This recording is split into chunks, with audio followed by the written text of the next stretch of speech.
सभी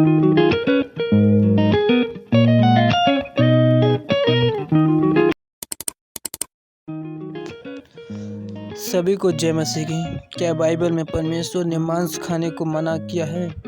इस सवाल का जवाब हम बाइबल से जानेंगे कि क्या सच में बाइबल मांस खाने के लिए मना करती है या नहीं। बहुत से ऐसे लोग होते हैं जो बाइबल का कोई एक वचन लेकर अपनी मनगढ़ंत सोच या बात बताने लगते हैं बिना उस वचन का संदर्भ जाने।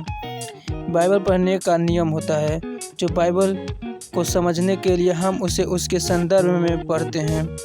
कुछ लोग उत्पत्ति अध्याय 1 वचन 29 और 30 को लेकर कहते हैं, देखो यहाँ मांस खाने के बारे में नहीं लिखा है, जबकि अब भूल जाते हैं बाइबल यहीं ख़त्म नहीं हो जाती बल्कि आगे और भी वचन, अध्याय और किताबें हैं।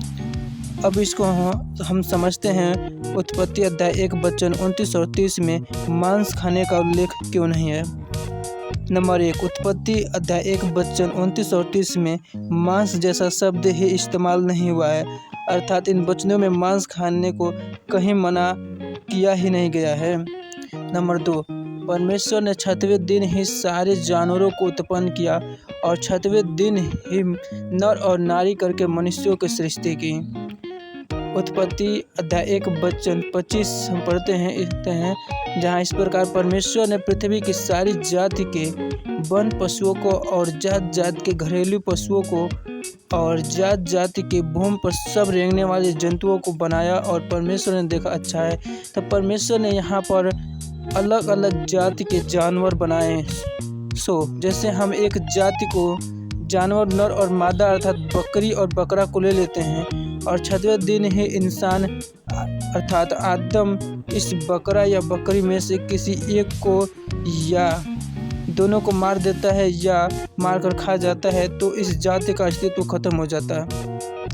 नंबर 1 बोला था कि परमेश्वर ने कहीं पर भी मांस खाने को मना नहीं किया था और इसी किताब उत्पत्ति अध्याय 9 वचन 2 से 4 तक पढ़ते हैं, तुम्हारा डर और भय पृथ्वी के सब पशुओं और आकाश के सब पक्षियों और भूमि पर के सब रहने वाले जंतुओं और समुद्र के सब मछलियों पर बना रहेगा। ये सब तुम्हारे वश में कर दिए जाते हैं। सब चलने वाले जंतु तुम्हारा आहार होंगे। यहाँ क्या लिखा है? सब चलने वाले जंतु तुम्हारा आहार होंगे।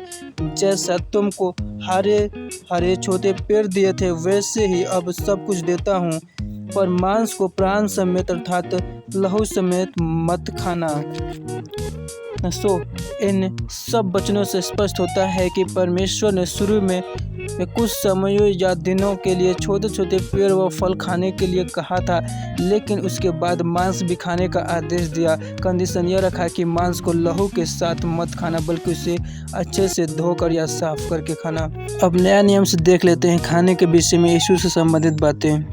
हम अनेक जगहों पर देखते हैं कि यीशु मसीह ने मांस खाया, जैसे लूका अध्याय 24 वचन 42 और यूहन्ना अध्याय 21 वचन 12 से 13 के अनुसार यीशु मसीह ने मछली खाया और मत्ती अध्याय 14 वचन 13 से 21 और मरकुस अध्याय 6 वचन 30 से 40 और मरकुस अध्याय 8 वचन 1 से 10, लूका अध्याय 9 वचन 10 से 17 के अनुसार यीशु ने लोगों को रोटी और मछली खाने को दिया।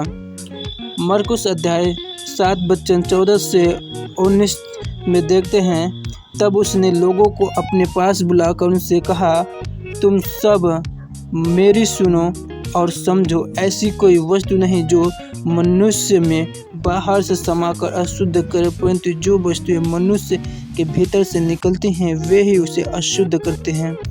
यदि किसी के सुनने के कान हो तो सुन ले।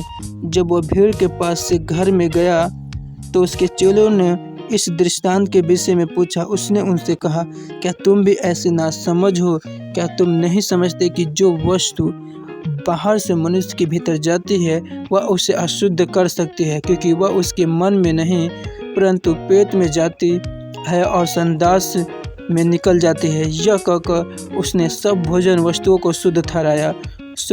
यहाँ यीशु मसीह ने स्पष्ट कर दिया है कि तुम जो कुछ भी खाते हो वह मन में नहीं जाता है, बल्कि वह मुख के द्वार पेट में जाता है और संडास में निकल जाता है। इसलिए चाहे साग सब्जी फल खाओ या मांस खाओ, मना नहीं है।